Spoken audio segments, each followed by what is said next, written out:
تو یہ جو حدیث ہے حدیث قدسی ہے، عن ابن عباس رضی اللہ عنہما عن رسول اللہ صلی اللہ علیہ وسلم فیما یروی عن ربہ عز وجل قال ان اللہ کتب الحسنات والسیئات ثم بین ذلک.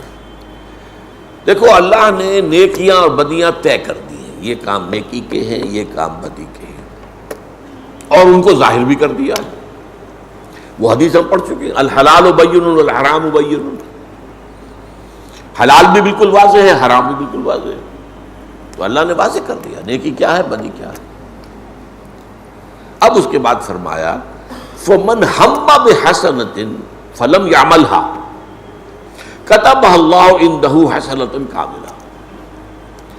جس شخص نے کسی نیکی کا ارادہ کیا لیکن اس پر عمل نہیں کر سکا، اب یہ نہیں کیا اس نے عمل، یہ بھی ہو سکتا ہے کہ حالات نے اجازت نہ دی ہو، یہ بھی ہو سکتا ہے کہ بعد میں اپنا ارادہ ہی کمزور پڑ گیا ہو، لیکن اس نے ارادہ کیا تھا، اس ارادے پر بھی اسے مکمل نیکی کی جزا مل جائے گی. من ہم بحسنۃ، ہم اہتمام جس سے بنا ہے لفظ، اسی سے ہمت کا لفظ بنا ہے. کمر ہمت کس لو جب ارادہ کر لیتا ہے آدمی.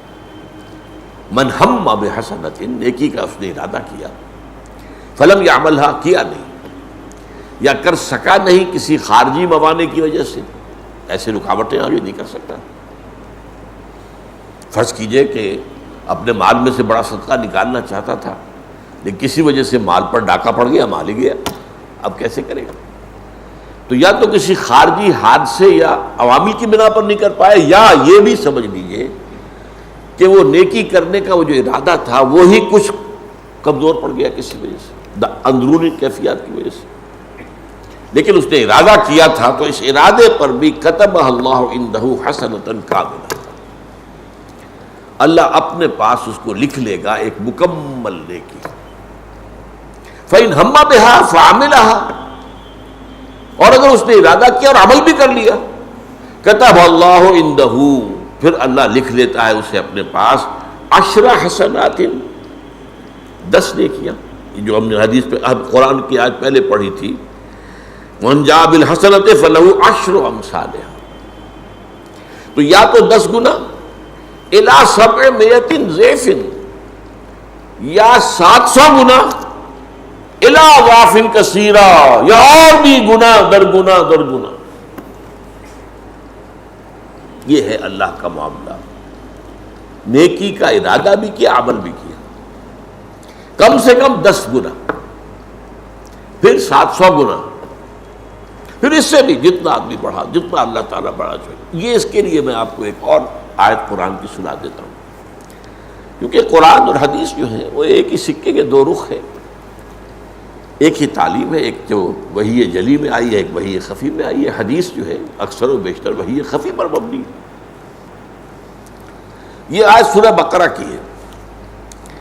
وَمَثَلُ الَّذِينَ يُنْفِقُونَ أَمْوَالَهُمْ فِي سَبِيلِ اللَّهِ، مثال ان لوگوں کی جو اپنا مال خرچ کرتے ہیں اللہ کی راہ میں، کمثل حبۃ، ان کی مثال ایک دانے کی سی ہے، گندم کا دانہ یا کوئی اور دانہ، چاول کا دانہ، چنے کا دانہ. اسے آپ نے زمین میں بو دیا، انبتت 7 سنابل، اب اس سے جو بھی گندم کا پودا بنا اس میں 7 سٹے گندم کے لگے ہوئے، یا مکئی کا پودا بنا مکئی کے 7 سٹے لگے ہوئے. فی کل سنبلۃ 100 حبہ، اور ہر سٹے کے اندر 100 دانے. تو کتنے ہو گئے؟ 700. وہی حساب جو اس حدیث میں آ رہا ہے، کتب اللہ عندہ 10 حسنات الی 700 ضعف، کم از کم 10 نیکیاں اور اس سے بھی بڑھ کر 700 گنا تک. اور اس کے بعد پھر یہ واللہ یضاعف لمن یشاء، اور اللہ اور بھی دگنا کر دے گا جس کے لیے چاہے گا.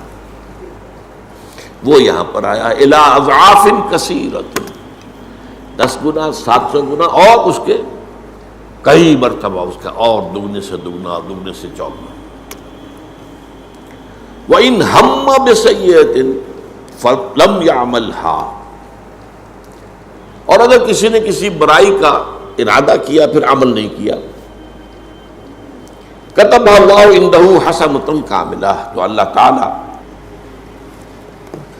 اس کو اپنے ہاں ایک نیکی درج کر لے۔ اب یہاں میں نے ذرا غور کیا، اس نے ارادہ کیا تھا بدی کا، اگر کسی خارجی معنی کے تحت نہیں کر پایا، چوری کے ارادے سے نکلا تھا، ابھی پہنچا ہی نہیں تھا کہ پولیس والوں نے دھر لیا، اب وہ تو چوری تو نہیں کر پایا۔ اگر تو ایسا ہے تو پھر منطق یہ چاہتی ہے کہ اس کے ارادے کا کوئی اسے بدلہ نہیں ملنا چاہیے، وہ تو کرنے جا رہا تھا، وہ تو خارجی معنی ہو گیا، خارجی ایک سبب ہو گیا جو نہیں کر پایا۔